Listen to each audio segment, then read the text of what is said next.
Um católico ignorante é um futuro protestante, mas um católico que estuda e tem convicção da sua fé, ele não a perde, a aumenta e tem força de argumentar para vocês. Eu me chamo Anderson Reis, eu sou um missionário católico e neste mês aqui de setembro nós iremos utilizar esse canal para defender a fé católica contra os ataques protestantes. Lembrando que nós ainda estamos com 50% de desconto e esse mês nós temos 5 livros que ajudam você a defender a fé. Tem esse daqui, os 150 respostas católicas aos 150 ataques protestantes, destruindo a sola escritura. Você vai entender por que a Bíblia sozinha ela não é suficiente para a fé cristã. Nós temos esse daqui, ó, Luz nas Trevas, do padre Júlio Maria de Lombardi, respondendo respostas irrefutáveis às objeções dos protestantes. Temos esse daqui também, ó, Em Defesa de Nossa Senhora contra os Ataques Protestantes, e esse maravilhoso O Diabo, Lutero e o Protestantismo. Está com 40% de desconto esse link, ou esse kit, o link está aqui embaixo. E nós iremos falar hoje, na segunda-feira, que é o dia que a igreja volta o seu olhar para as almas do purgatório, um pouco sobre essa questão que muitas pessoas têm dúvidas, justamente por terem pouco estudo. E nós utilizaremos como base este livro aqui, 150 Respostas Católicas. Caramba, hein, gente, isso daqui é uma bênção para você ter na sua vida. Então, na página 24, o autor, que eu chamo ele de terror dos protestantes, o Jaime Moura, ele vai colocar aqui em 593 sobre a doutrina do purgatório. Tá, então, as provas bíblicas. Então, em primeiro lugar, ele vai colocar que o purgatório é um estado de purificação em que as almas dos justos, que não se santificaram suficientemente neste mundo, hão de completar a sua purificação por intervenção do fogo para serem admitidas no céu. Ele vai colocar aqui Apocalipse capítulo 21, versículo 27, que no céu onde não há nada de impuro entrará. O interessante é que um beato que eu gosto muito dele, do Lindo Rotulo, ele diz que no momento da morte, quando a alma contempla a Deus, no fulgor da sua santidade, disse o beato Dolindo que não é Deus que emite um juízo que diz que ele envia a alma para o purgatório, mas numa virtude da justiça, a alma se joga no purgatório. Por quê? Porque diante da beleza da santidade de Deus, ela olha para si. E como ela já está no tempo da eternidade, ela tem noção das injustiças cometidas contra Deus e contra o seu amor, e ela tendo a percepção que ela não se santificou da maneira com que Deus queria, ela se joga no purgatório para encontrar um estado de purificação para poder ver a Deus. Agora, quando você vê que um protestante ele não aceita a doutrina do purgatório, que é extremamente justa, é porque ele não tem noção da santidade de Deus. Os serafins colocam a asa na face, isso daí está no livro do profeta Isaías capítulo 6, e cobrem o rosto ante a santidade de Deus. E o que somos nós, míseros mortais, para achar que somos santos o suficiente já para ir entrando no céu logo após a morte? Isso daí é loucura protestante, essa doutrina doente. Porque São Francisco de Assis, veja bem, Jesus disse a Santa Margarida Maria Alacoque: Francisco foi o homem mais próximo do meu coração. Ele humildemente pedia que na hora da morte Deus concedesse a ele pelo menos o último lugar do purgatório. Por quê? Porque tão perto da luz ele conseguia ver as misérias dele. E por mais que um santo desse seja tão seráfico, ele tem miséria mesmo. Porque um dia Jesus pegou o coração de Santa Verônica Juliana e começou a aportar e falou aqui, ó o pus aqui, começou a sair um pus e falou aqui a tua impureza. Quem que foi Santa Verônica Juliana? Acho que nem todos os protestantes juntos conseguem chegar no pé dela diante da santidade daquela mulher. Continuando, em alguns textos bíblicos, confirmando o purgatório: vou mandar o meu mensageiro para preparar o meu caminho, e imediatamente virá ao seu templo o Senhor que buscais, o anjo da aliança que desejais. Ei-lo que vem, diz o Senhor dos Exércitos. Quem estará seguro no dia da sua vinda? Quem poderá resistir quando ele aparecer? Porque ele é como o fogo do fundidor, como a lexívia dos lavadeiros.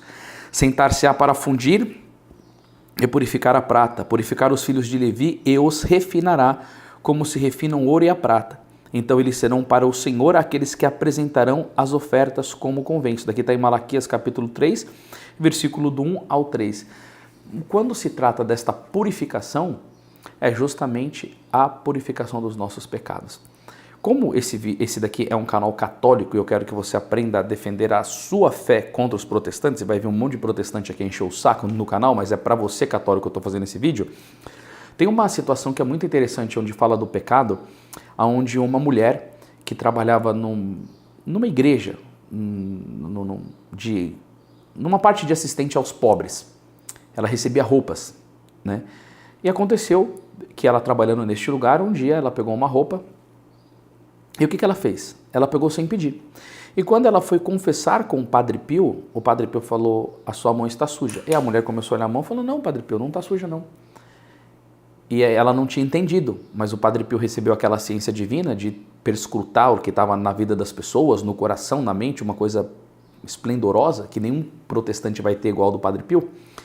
E aí, num determinado momento, o Padre Pio falou, é aquele tecido que você pegou. Aí a mulher caiu a ficha na hora, mas ela falou...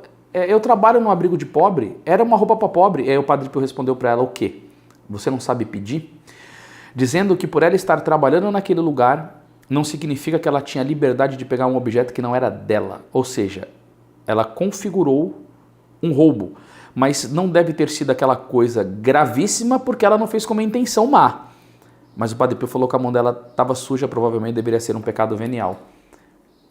Se até isso Deus mostra por um santo dele, você não imagina quando nós precisamos de nos purificarmos para estar na presença de Deus. E aqui eu já fiz muitos vídeos mostrando, né, o que cada pecado relacionado no purgatório, a sua punição, é uma coisa séria. Tem até um livro muito bonito que a gente tem aqui, que mudou a vida de Santa Teresinha do Menino Jesus, do fim do mundo e os mistérios da vida futura.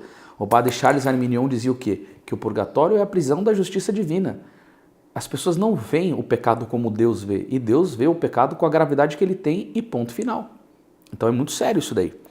Confira mais outra. É nesse mesmo espírito que ele foi pregar aos espíritos que eram detidos no cárcere, aqueles que outrora nos dias de Noé tinham sido rebeldes, quando Deus aguardava com paciência, enquanto se edificava a arca, na qual poucas pessoas, isto é, apenas 8 se salvaram através da água. Aonde que é que Jesus foi pregar? Que cárcere que é esse? Porque depois eles tiveram entrada no céu. Pode ir depois que vai para o inferno? Né? Então, veja bem, 1 Pedro capítulo 3, versículos 19 e 20. Esses 8 que se salvaram através da água, né? Confira mais em 1 Coríntios 3, 11 e 15 e Mateus capítulo 5, versículo 25 e 26. E aqui o autor vai dizer que a Bíblia está cheia de passagens alusivas à purificação após a morte, que é o purgatório, e não é a palavra que interessa, mas é o conceito, o seu significado que é bíblico. Então os protestantes, eles têm mania de dizer, e o que combate muito esse daqui é esse livro maravilhoso aqui, ó, que um protestante vem dizer, não está na Bíblia, não está na Bíblia. Aqui se você estudar isso daqui, vence um debate numa palavrinha só, mas isso daqui ele vai ensinar nesse, né, porque são 150 respostas, que é do mesmo autor. Não é a palavra que interessa, mas é o conceito, o seu significado que é bíblico. A gente poderia perguntar a um protestante, né? A Santíssima Trindade é verdade? Aí você vai perguntar para ele, a Santíssima Trindade é verdade? É verdade, o Pai é Deus, o Filho é Deus, o Espírito é Deus, eles estão o 3 em 1, são a mesma pessoa. Mas aí você pode dizer, essa palavra não está na Bíblia, e daí? Como que você fala isso daí? Então, quer dizer, é muito comum protestantes cair em contradição eles mesmos, tá? E aqui na página 35 tem uma outra passagem da Bíblia que é muito interessante, até duas, né, que eu até vou colocar para vocês, é de São Paulo, que está vinculada à fé do purgatório e que está dizendo em 1 Coríntios 3,15 aqui, ó, ele será salvo, porém passando de alguma maneira através do fogo. Isso daqui é o purgatório e no próprio Evangelho, Nosso Senhor vai dizer, ó, em verdade te digo, dali não sairá antes de teres pago o último centavo. E é onde o autor coloca a pergunta final. Alguém poderia sair do céu ou do inferno depois de pagar o último centavo? Obviamente que não. O céu só tem porta de entrada, o inferno só tem porta de entrada. Entrou no céu, não sai mais. Entrou no inferno, não sai mais. Mas o purgatório, como dizia o Beato Dolindo Rutulo, é a última misericórdia de Deus. Você entra para se purificar, para depois ir à presença de Deus. Então, por isso que fala desse último centavo. Aí você vê como é óbvio, como é claro as Sagradas Escrituras. Mas como que o protestante interpreta a Bíblia? Muitas vezes como o diabo apresentou para Jesus lá no deserto.